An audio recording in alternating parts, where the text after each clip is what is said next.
كشفت تقارير صحفية موقف البرتغالي كريستيانو رونالدو هداف نادي النصر ومنتخب البرتغال من المشاركة في كلاسيكو الكرة السعودية يوم الجمعة المقبل.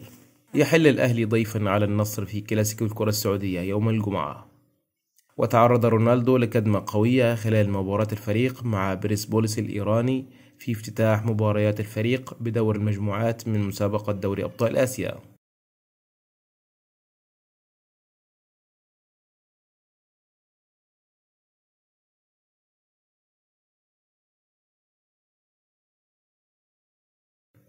رغم تحقيق النصر الفوز بهدفين، فإن ثمة مخاوف انتابت جمهور النصر حول جاهزية كريستيانو رونالدو الذي يتصدر ترتيب هداف الدوري السعودي للمحترفين.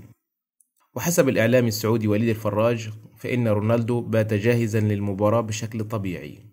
وظهر رونالدو بعد المباراة وهو يرتدي أجهزة ضغط العضلات من أجل الاستشفاء سريعا والاستعداد لمباراة الأهلي التي تشكل منعطفا في منافسة الفريق على اللقب المحلي.